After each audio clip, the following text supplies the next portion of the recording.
high level, upper level sergeants and whatnot, and set them on top of these volunteers who had, already been trained a little bit, but they were all still privates. We were all still privates. And they brought these sergeants in and put them on top.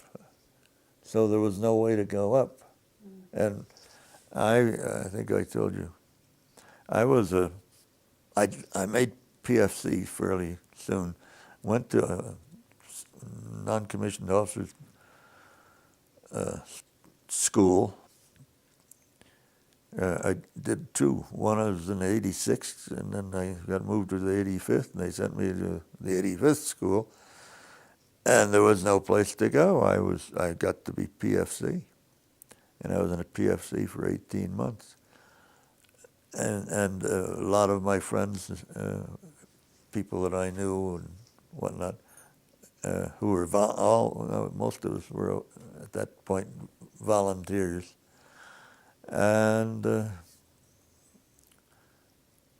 you just sort of, well, that's the way it goes, So you're private, PFC. There were people after years or so training who were still privates. The squad leaders, for instance, were sergeants, but many of them were moved up the infantry. Moved up the line a little bit, but not too many. Well, I suppose they had a lot of well-qualified people. Which way? To the ones that were coming in on top of us? Yeah, no, I meant the people that were already there, and so I suppose there's a lot of competition for spaces. Not between them, not so much. Everything was done from the top down. Tell me a little bit about your perception of, did the Army want specialized troops like the 10th? That was a big argument, and the answer is no. They didn't want them. They finally decided that they had a need, but they didn't want them, and there's never been a mountain unit trained since. The thing is, we got into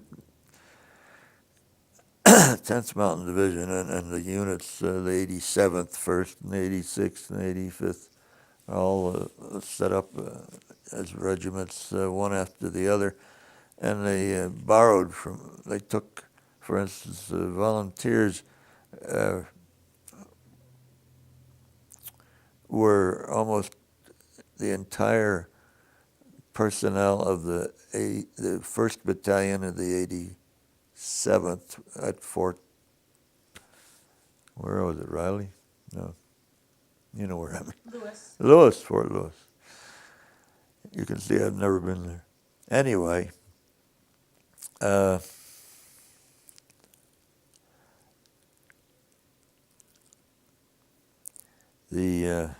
it your perception that they had a pretty fitful beginnings? Fitful? Who? The 10th Mountain Division.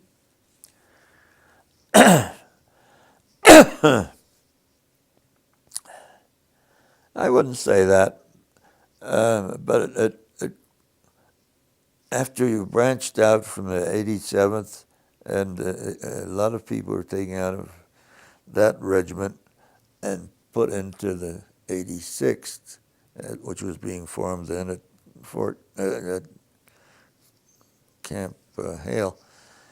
And so they became the ones who were sitting on top and telling the privates what to do. And then, these were volunteers. And then when the 86th was pretty much up to strength, they set up the 85th, and they took 600 men from volunteers under the ski patrol plan. About 660 from the 87th and 86th, and put them into the 85th. And at that point, there had been some upward movement, but it was in Camp Hale that they put these cadres, they call them, already formed. So you walked into a company, and in effect, you were private, and you stayed a private or a PFC as long as those other guys were around. And in the training, some of them were left because of health problems, etc. But Let me ask you a couple questions. Well, we were just talking about, did the Army want specialized troops like the 10th? Well, the famous commander of the ground forces was absolutely opposed to such things.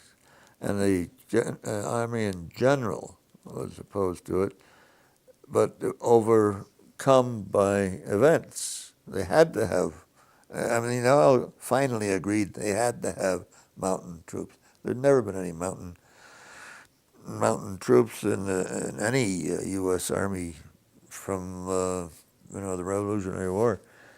They just trained other people to go in the forest or in the hills or whatever, because they were already woodsmen and all that sort of stuff. We were taking city kids and whatnot, but we were taking a lot out of the colleges, and then you train them for 2 or 3 years.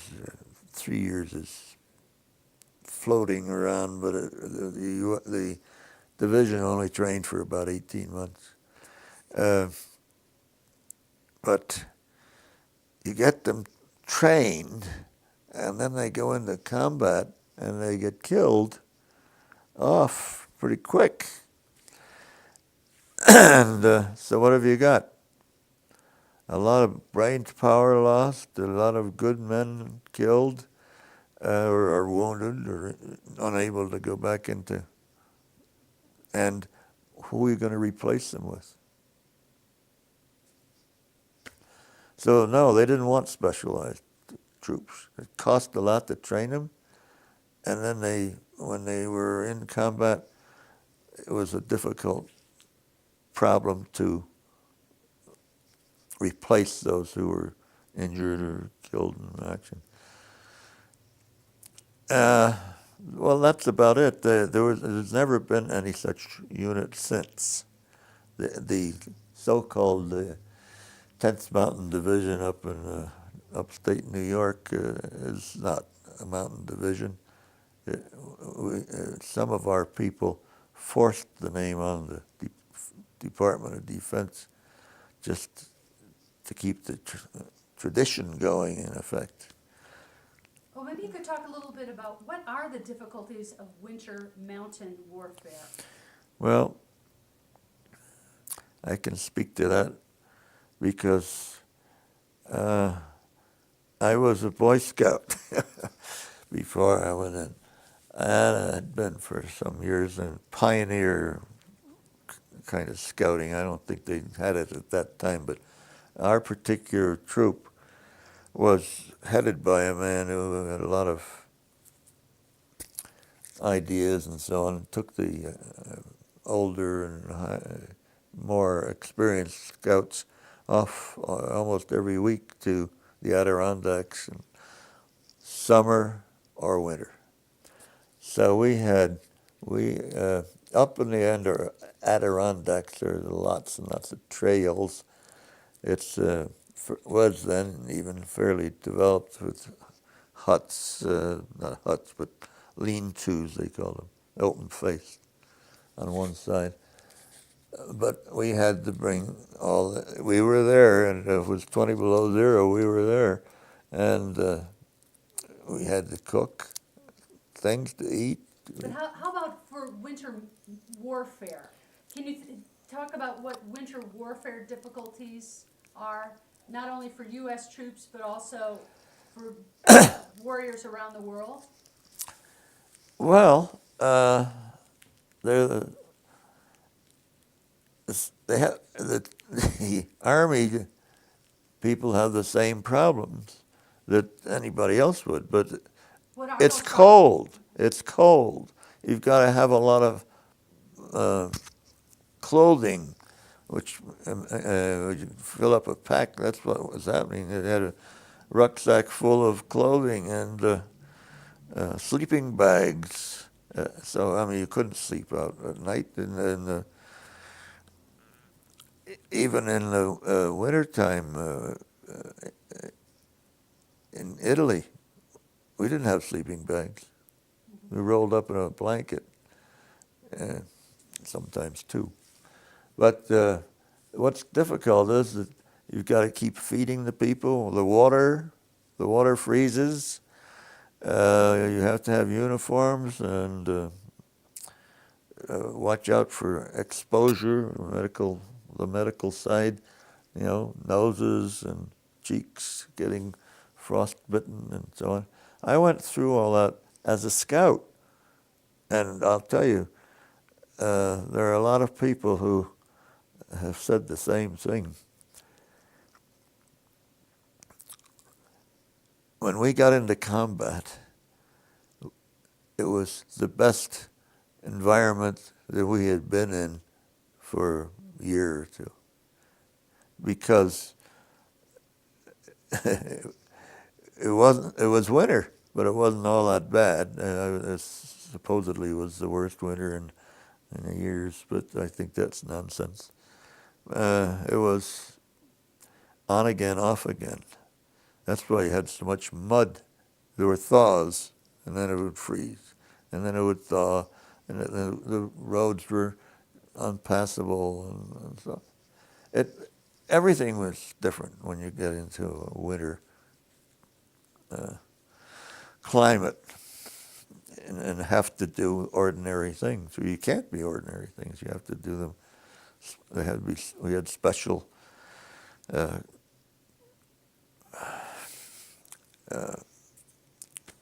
what do I want to say, the cooking stoves, which could at least warm up our sea rations. We didn't have any. They never got finished with preparing the mountain rations that were expected. But so we had to carry loads with cans and ammunition and extra clothing, and that's why you had 80 pounds of rucksack or more. So,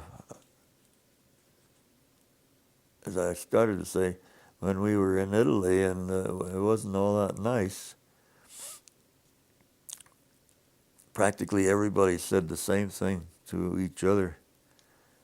Boy, this is nothing like Camp Hale. This is heaven. It was winter, but it wasn't that kind of winter, 30 below zero. I was up at Camp Hale. I was on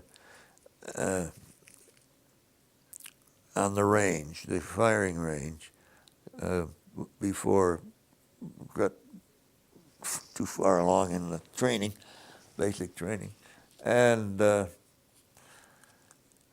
we were firing on the range at 30 degrees below zero.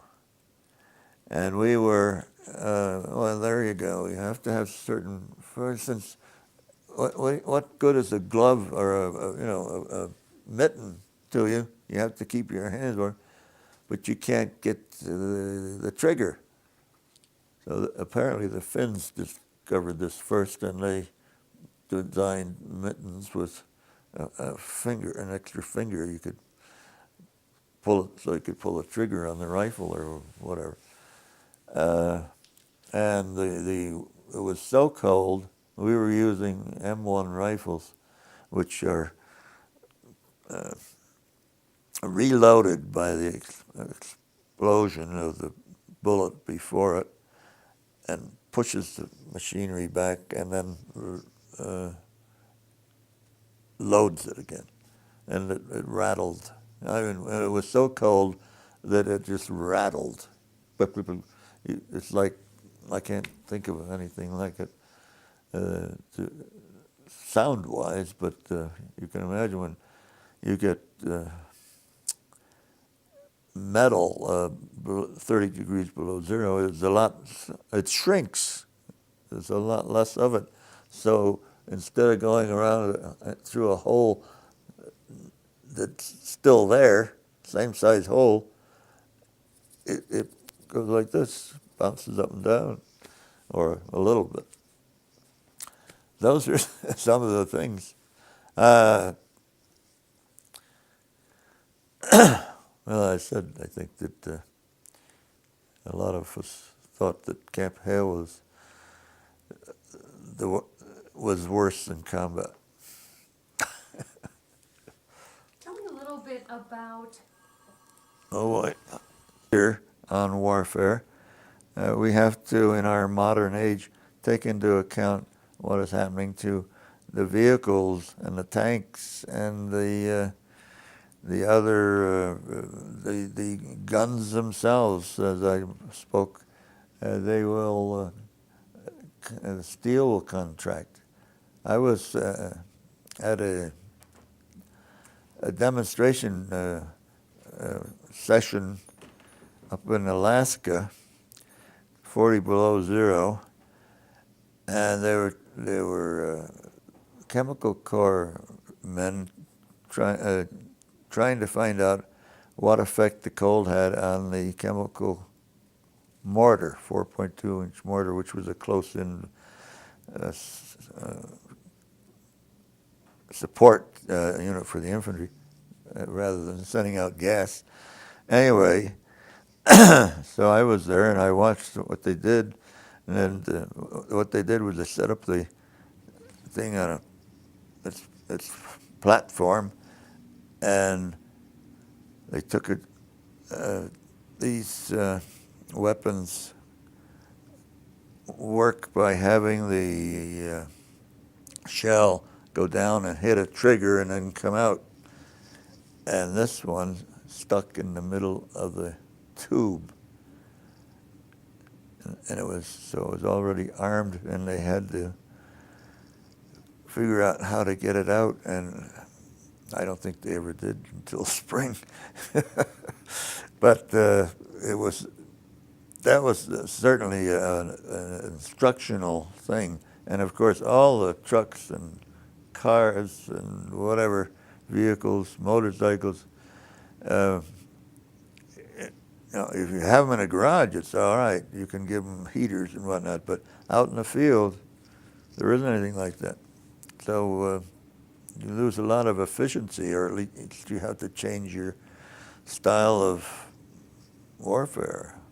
I can't imagine, for instance, what happened with I can imagine, but I don't know what happened with the Germans in Russia, but they certainly could tell you lots of tales they had in terms of the big march out through the blizzards and stuff.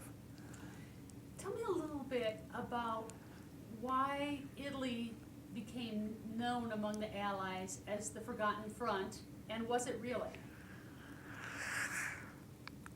Among the Allies, well, there's a lot of controversy about that, but basically, it wasn't so much forgotten.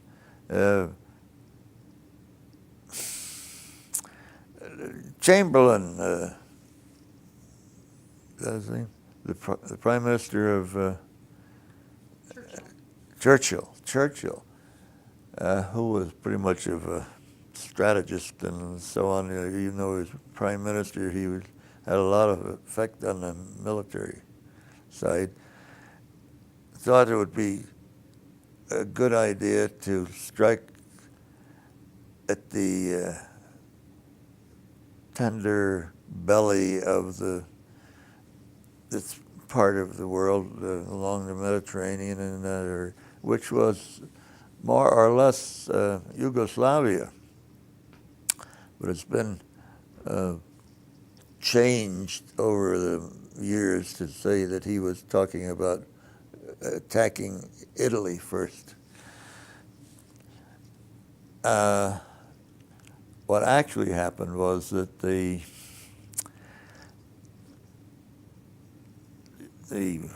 high monkey monks that had some influence kept, I should stop and say that we got so far as Rome, and there was a lot of people who didn't think there was any point in going any further because the Germans were on the run, and et cetera, et cetera.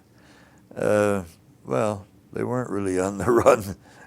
We were running after them, but they were taking care of themselves pretty well. And so, in a sense, it was forgotten in terms of publicity.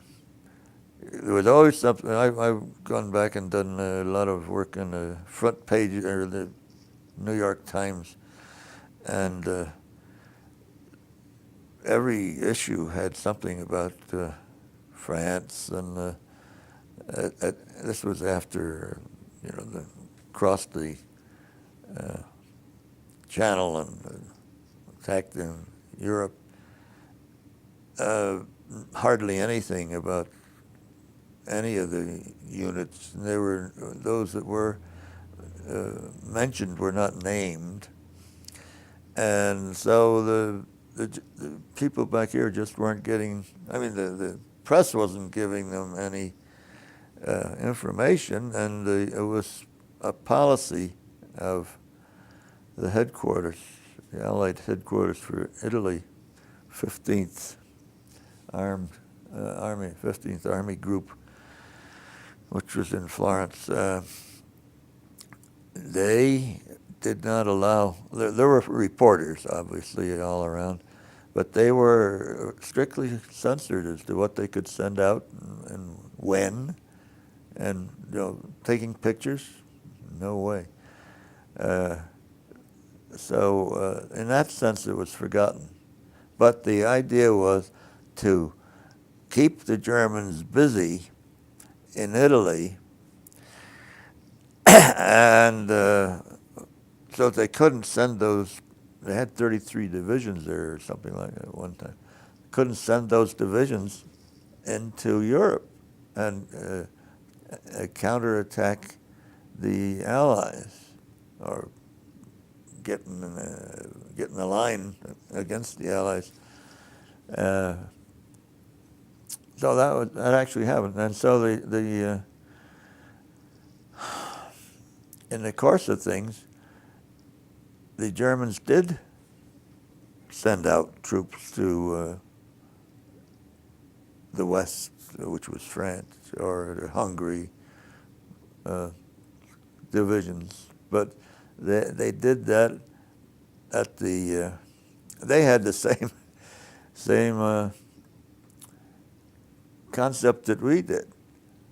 They wanted to stay in the line to keep the Americans from running through Italy and cutting off Germany, over the passes in the Alps, and cut off Austria and Germany.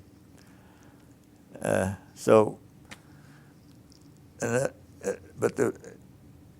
far as the publicity and all that goes, yes, it was handled that way deliberately.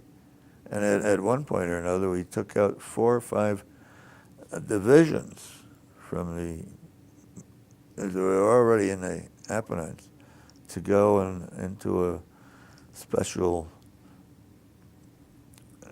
amphibious, semi-amphibious attack in south part of France, and divert the German attention away from the main front in France.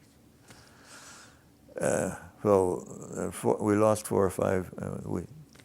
The U.S. Army in Italy lost several divisions. I don't know exactly who and how many. It was a corps, actually, a 6th Corps, which was part of the Fifth Army, and they never came back. That's why.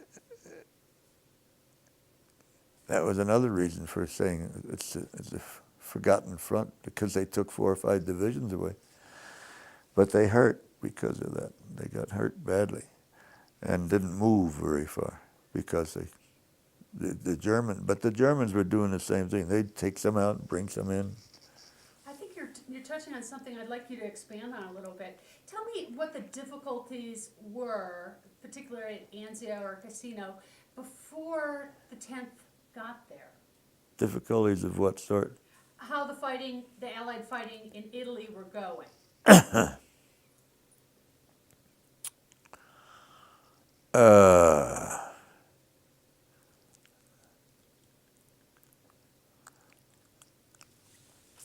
Well, I've just looked into that with some interest. It's not easy to give you a short story, but it starts off with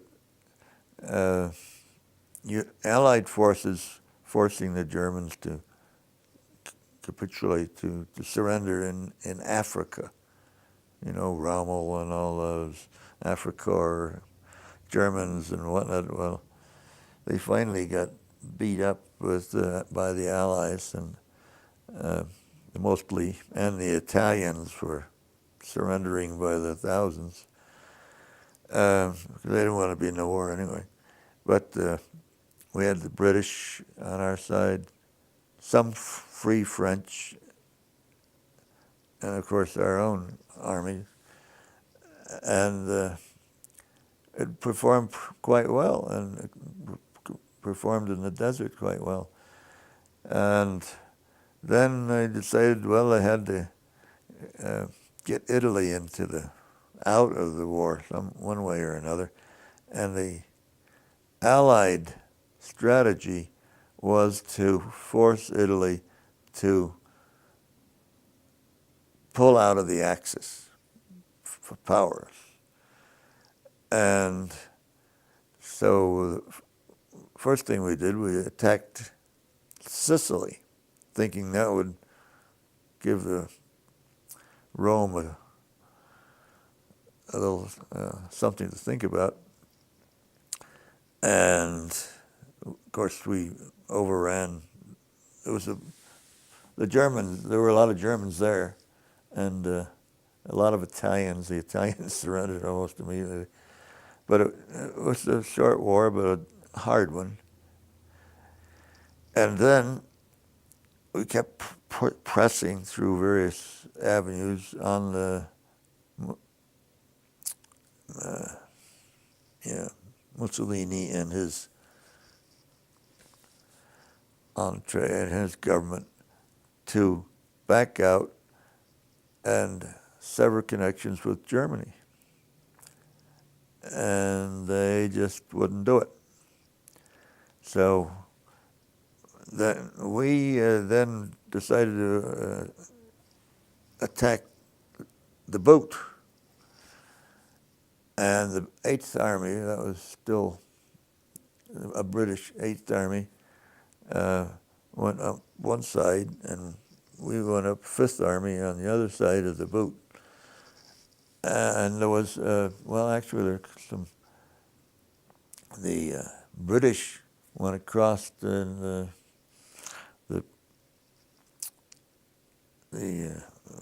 from Sicily to the mainland, and then went on foot or vehicle or whatever up the Adriatic side.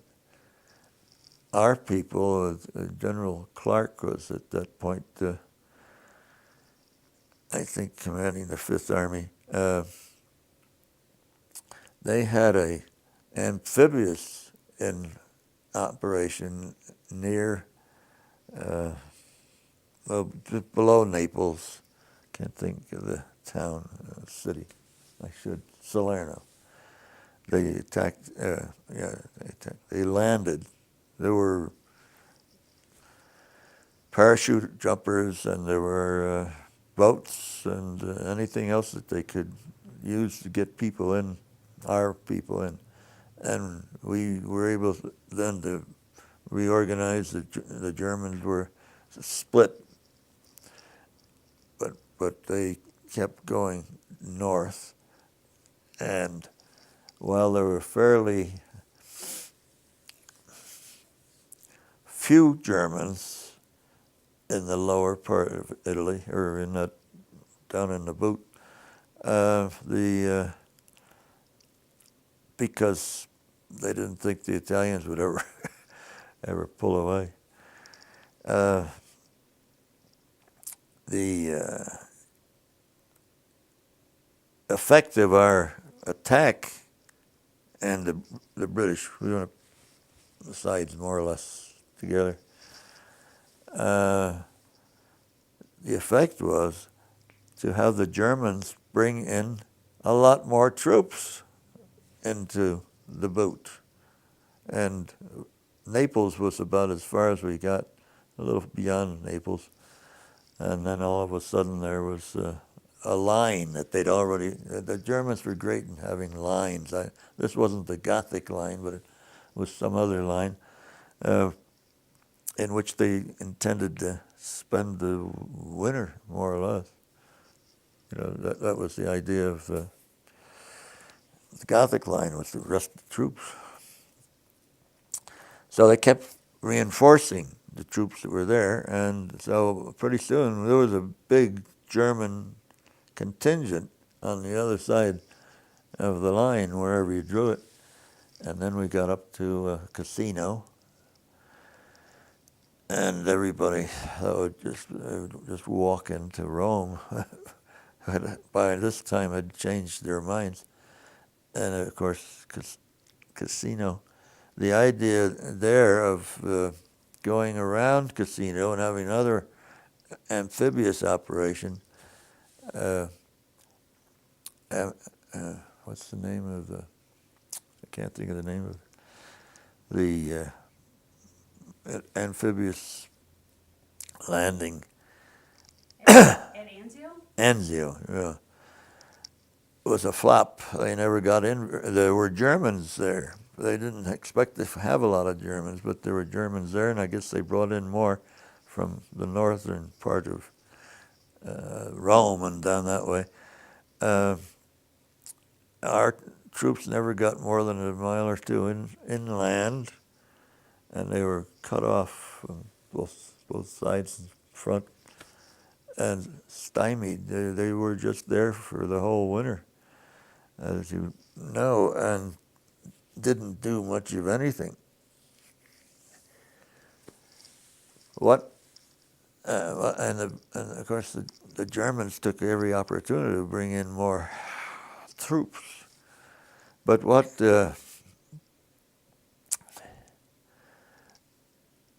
I heard, I wasn't there, but what I heard was differences between the German soldiers at Anzio and other places where they were in close contact. It was like two brothers quarreling. They would help each other out sometimes. If a GI was wounded near a German machine gun, we could send out the medics to pull them back in. They stopped shooting for a while. They didn't shoot the medics. And so on. There was not humor, but there was a rapport of some kind. It was not official, but it just happened that way. And the Germans were quite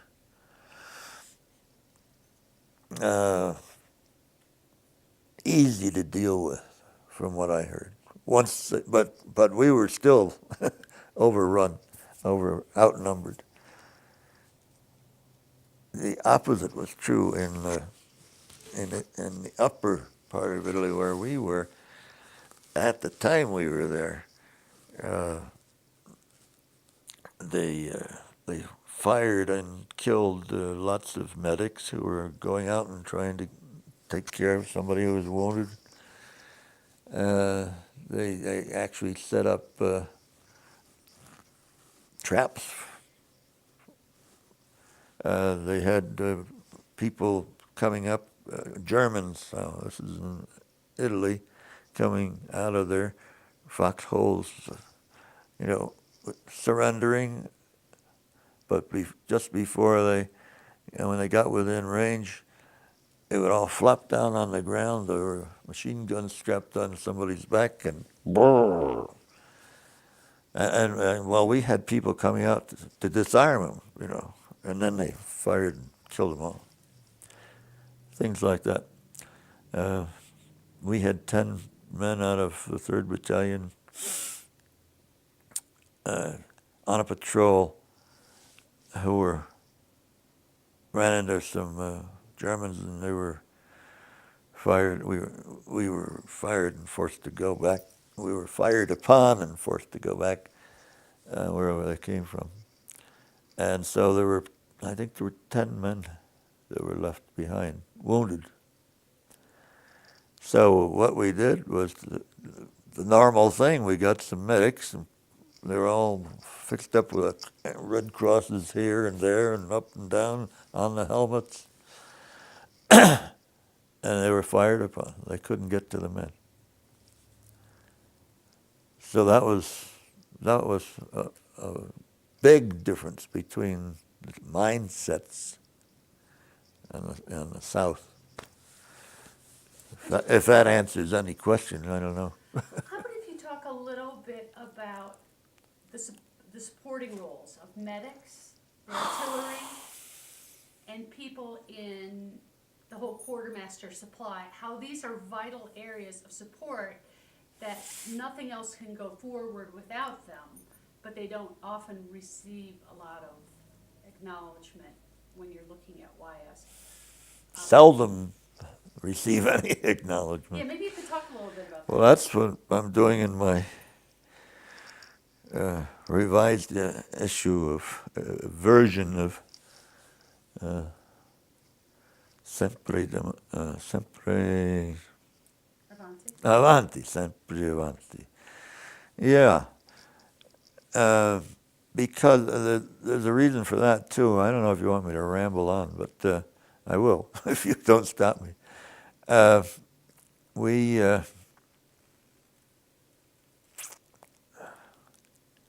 see, where was I? We'll talk about how important artillery is. Yeah, well, let me go beyond that, past the war and so on. The formation of an association such as we have, it's self-satisfying. No? Do you have any tape? Mm-hmm. Well, it's important for, in many respects, to back up. Usually it's behind the attacking troops or the troops that are in position, either way, and their object is to get the Germans or the enemy as much as possible in the course of events, and then when an attack approaches, then they fire long salvos over a period of time, lots of shells, up to 1,000 shells per gun or per battalion, I mean.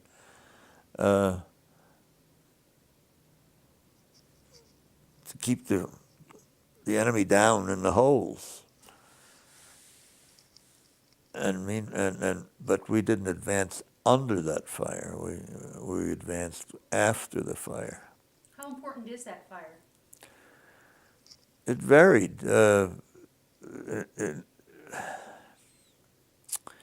In some places it was useful, kept the Germans with their hands on their helmets, but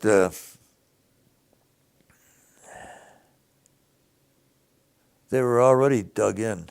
They were the defenders, and they were defending for all they had, and they were dug in. So they didn't get the. You have to understand that the most dangerous weapon in modern that term of warfare, World War II, was the explosions of shells which broke the nose piece of iron into shreds, which spread out and caused more injuries than our machine gunners or riflemen hardly ever fired a shot. So anyway, that's an important function of the artillery, which is, but that's recognized. That was part of my story. After we were all back here and setting up, camaraderie groups, and then finally a national association and so on.